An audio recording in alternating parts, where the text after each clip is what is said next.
et bienvenue sur l'envol des mots, j'espère que vous allez bien.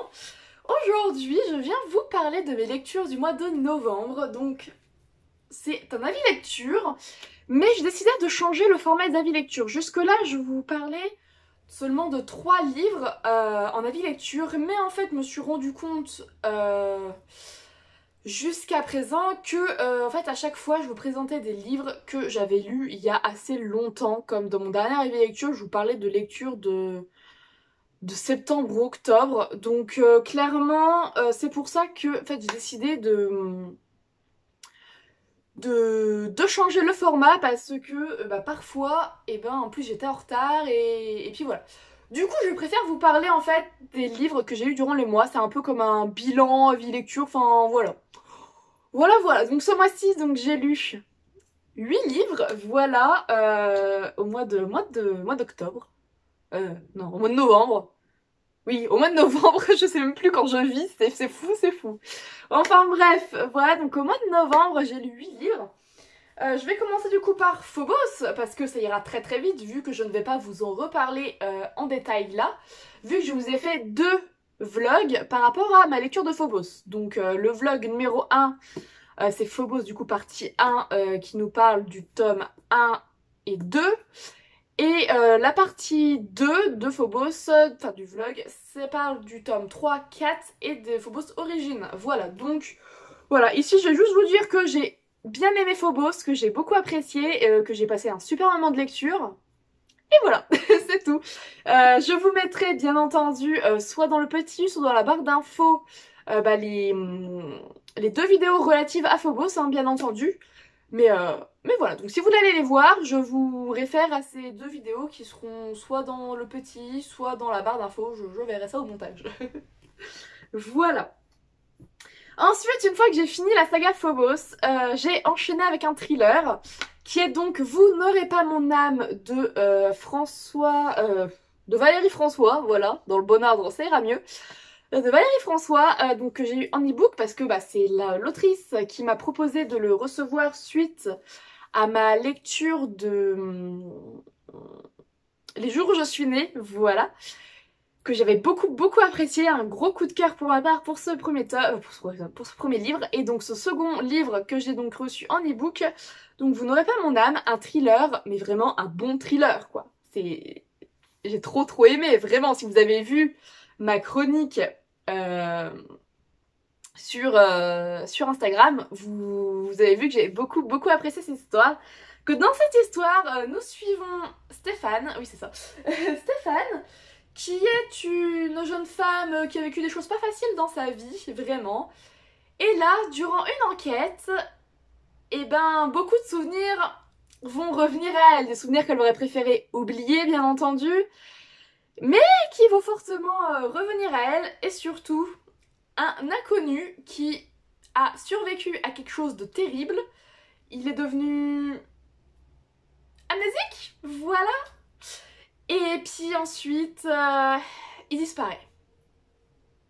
Voilà, donc Stéphane, malgré sa hiérarchie qui lui dit de laisser tomber, que ça mènera nulle part, ses collègues qui lui disent la même chose, elle est convaincue qu'elle va retrouver ce mystérieux inconnu, et elle va tout faire pour le retrouver bien entendu.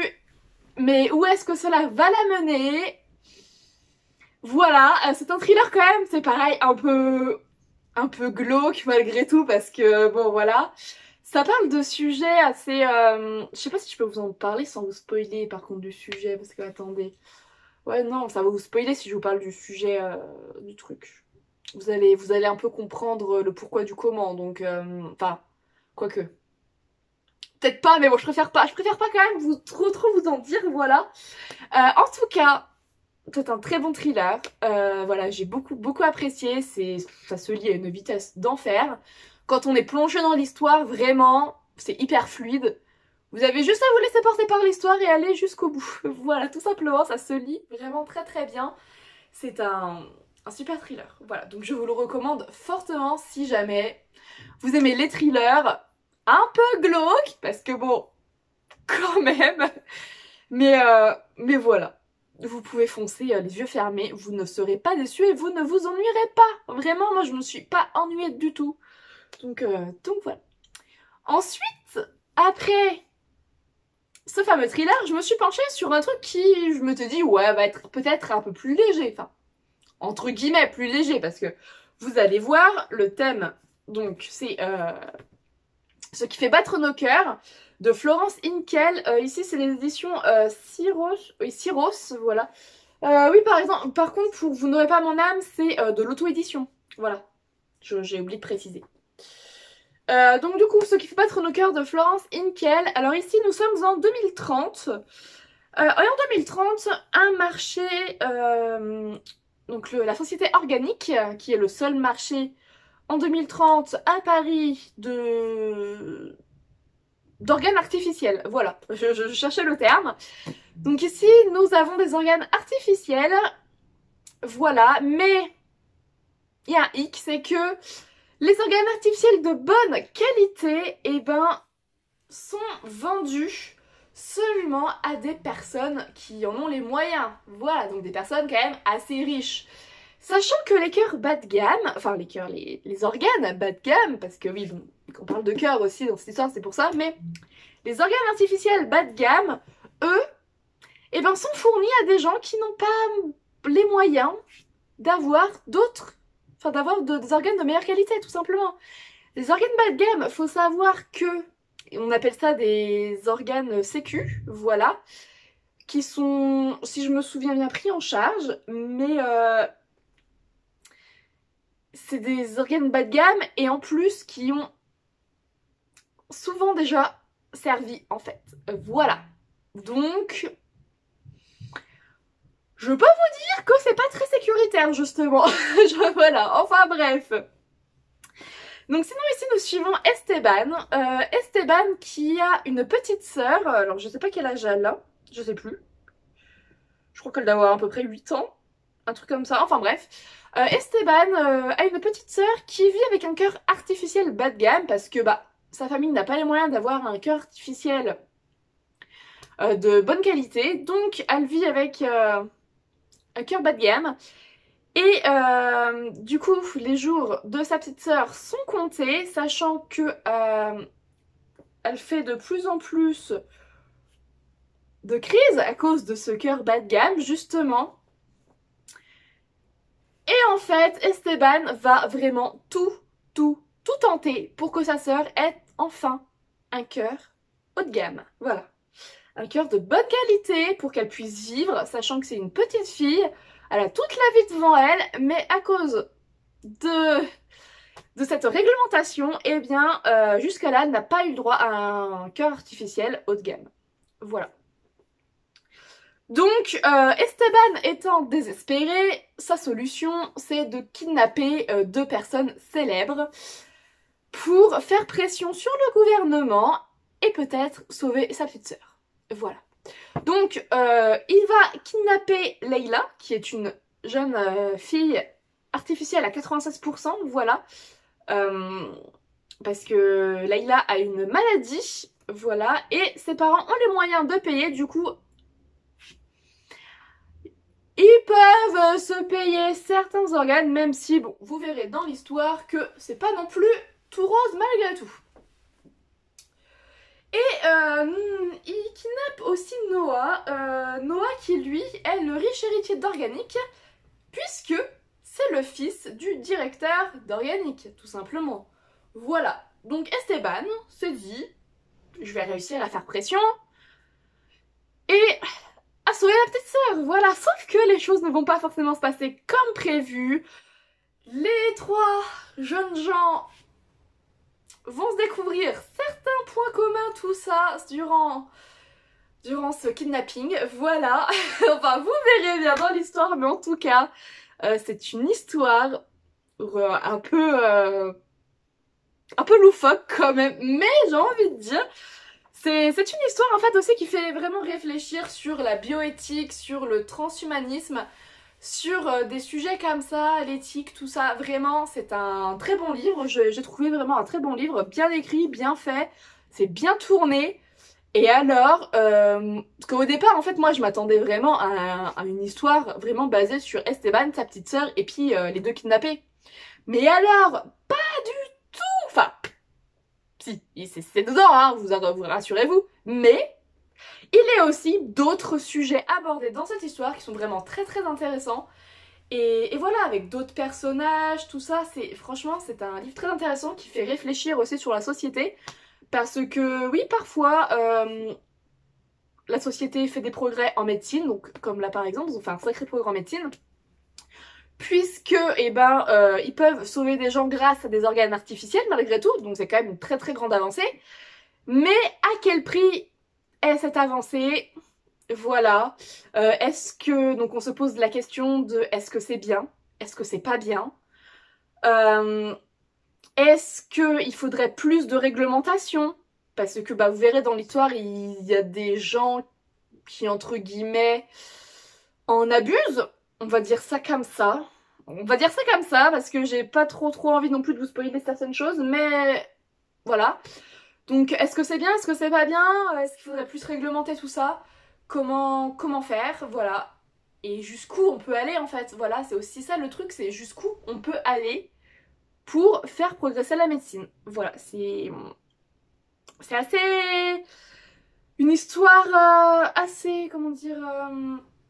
pas dure, mais assez intellectuelle finalement, parce que malgré une histoire toute simple, Esteban qui veut sauver sa petite sœur, et bien autour de ça, il y a vraiment plein de trucs qui gravitent, et plein de choses importantes. Et il y a aussi un gros retournement, enfin un gros retournement de situation, c'est... Voilà, parce que en fait...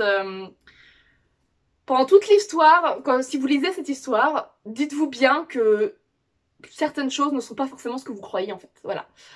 Moi, voilà, au fil de l'histoire, je m'étais fait certaines idées de la fin de l'histoire. Je m'étais dit certaines choses par rapport à un personnage en particulier, parce que j'avais des doutes sur un personnage. Ces doutes sont révélés vrais, mais alors je ne m'attendais pas à ça en fait, je m'attendais pas à ce truc, alors que, avec du recul, quand on lit vraiment bien en détail l'histoire, quand on a tout bien les détails en tête, on se dit bah oui finalement, c'est logique, voilà. Mais voilà, c'est une chose qui ne m'est pas apparue comme ça au fil de la lecture, ça m'est apparu vraiment à la fin, quand cette chose a été annoncée, j'étais là, ah mais oui, c'est ça, c'est logique en fait, voilà, tout simplement. Donc bon, ça se lit vraiment très vite, c'est écrit quand même assez gros, hein, vraiment. Il fait 450 pages, un truc comme ça, 445 pages. Donc vraiment, c'est une bonne histoire à mettre entre toutes les mains, j'ai envie de dire, vraiment. Et foncez, c'est une très bonne histoire. Comme je vous disais, ça fait vraiment réfléchir à plein de choses. Et c'est ça que j'aime bien aussi dans les livres, c'est que des fois, au-delà d'une simple histoire, ça nous fait réfléchir. Et ça, vraiment, j'aime énormément. Et enfin, le dernier livre du mois que j'ai terminé hier, à 23h. Non, 22h, il était 22h30. Quand j'ai fini cette histoire, c'est encore un thriller. Mais alors un thriller, je m'attendais pas à un thriller comme ça. C'est Paradiction de Vincent Villa. Éditions, ça c'est éditions France Loisirs je crois. Attendez. Holo. Ouais, c'est l'édition France Loisirs. Ce thriller est glauque. Vraiment est glauque. Mais vraiment très glauque, mais j'ai beaucoup aimé ma lecture, voilà.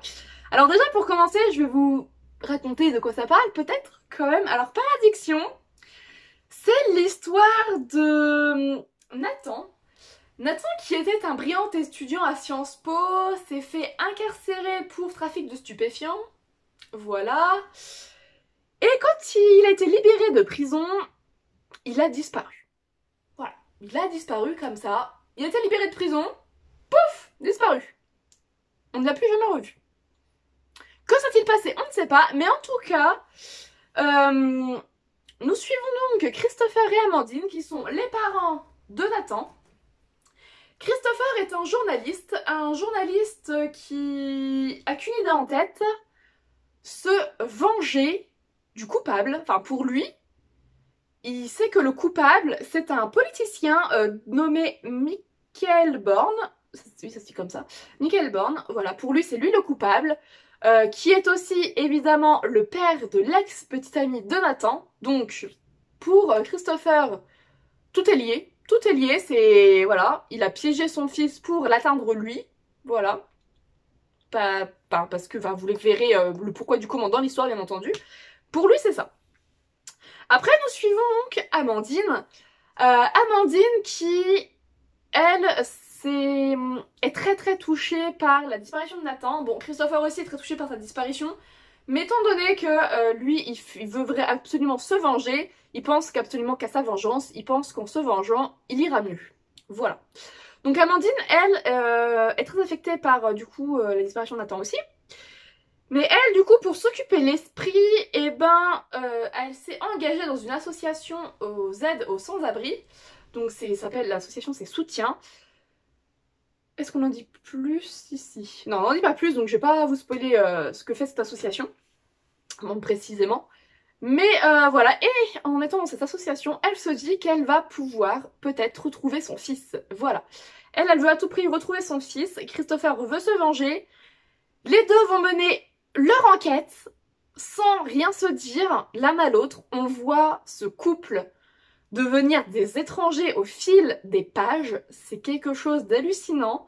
Voilà, à cause de ce drame, en fait, ils n'arrivent plus vraiment à discuter, à se parler sans s'engueuler, tout simplement. Et vraiment, ils ne se disent rien. Ils ne se disent rien. Ils font leur enquête chacun de leur côté. Ils se mentent aussi, enfin surtout Christopher, il met des mensonges pour pas dire à sa femme que son enquête est un peu plus dangereuse que prévu, voilà.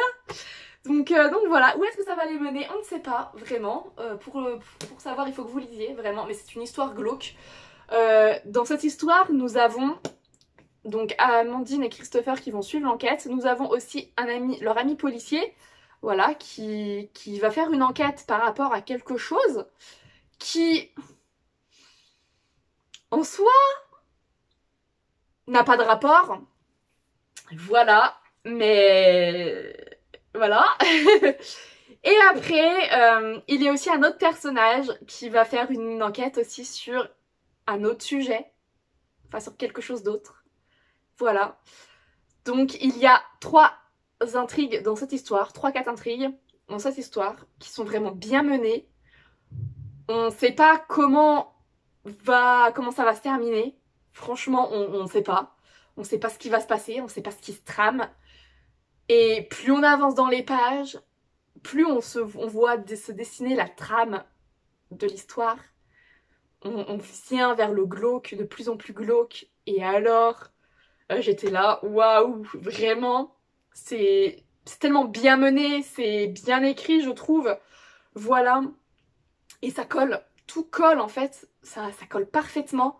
J'en reviens pas parce que pour écrire une histoire comme ça, il faut vraiment que tout soit bien cadré, bien organisé, parce qu'il y a tellement d'intrigues en même temps, enfin il y en a, ouais, comme je vous disais, 3-4 intrigues en même temps, voilà. Et ben, il faut vraiment que tout soit bien cadré, bien structuré, pas oublier aucun détail, tout ça. Et vraiment, Vincent Villa réussit ce tour de magie, on va dire ça, entre guillemets. Il réussit ça à la perfection, voilà, c'est tellement bien fait. Voilà. Après, en revanche, il y a quelque chose que il faut que je vous dise aussi, hein, parce que bon, voilà, pour être transparent, j'ai beaucoup aimé cette histoire, mais alors, au tout début de l'histoire, quand vous rentrez dans l'histoire, vous êtes complètement paumé. Vraiment, vous êtes paumé, paumé, paumé. Moi, j'ai du mal à rentrer dans l'histoire au début, parce que les deux, ouais, la première partie et les 2 premières parties, en fait, j'avais beaucoup de mal à reconnaître les personnages, parce qu'en fait, attendez, je vais vous montrer. Ça sera plus simple, je pense, de vous montrer. Vous voyez, là, il y a le petit 1, donc le premier chapitre. Et en fait, un chapitre est égal à un point de vue différent. Donc là, par exemple, le chapitre 1, c'est le point de vue d'un personnage. Le chapitre 2, il y a un autre point de vue. Et en fait, c'est pas marqué, par exemple, je sais pas, Lucas, enfin, genre des prénoms là, mais voilà. Oui, il n'y a pas marqué Amandine, Christopher, ou voyez-vous. Donc en fait, j'ai eu un peu de mal à à identifier les différents personnages au début, voilà, parce qu'on a quand même pas mal. Et donc au début je m'étais un peu mélangé les pinceaux, mais voilà. Faut s'accrocher parce que c'est pareil, je trouve que c'est une histoire, il faut quand même pas mal de concentration pour lire. Parce qu'il y a tellement de détails, tellement de choses à retenir si on veut bien suivre l'histoire, si on veut comprendre toute l'histoire. Il faut vraiment être assez concentré. Et puis comme enfin, vous voyez, c'est quand même écrit, je trouve quand même assez petit. Il y a pas mal d'écriture sur les pages. Donc voilà, c'est pour ça que j'ai mis un peu de temps à le lire parce que bah il faut être assez concentré dans cette histoire. Vraiment, voilà. Après, donc voilà, c'est pas une histoire qui se lit rapidement, voilà, c'est une histoire qui se lit avec concentration, mais c'est une très bonne histoire. Vraiment, je crois que c'est la première fois que je lis un thriller comme ça. Donc quand on lit l'histoire, on comprend mieux pourquoi c'est marqué, enfin pourquoi le titre c'est Paradiction, on comprend pourquoi. Voilà, c'est une très bonne histoire, vraiment. Moi, je vous recommande ce thriller. Après, il faut savoir que, comme je vous disais, c'est vraiment glauque comme histoire. Donc, il y a quand même des passages où il faut quand même être assez, comment dire, assez bien accroché. Voilà, surtout vers la fin, parce qu'en fait, au début, ça va. Mais au fil du temps où on découvre ce qui se passe réellement, voilà, faut quand même être accroché parce qu'il y a des choses vraiment horribles qui s'y passent. Voilà. Je n'en dirai pas plus, mais il faut savoir qu'il y a des choses quand même assez horribles qui s'y passent.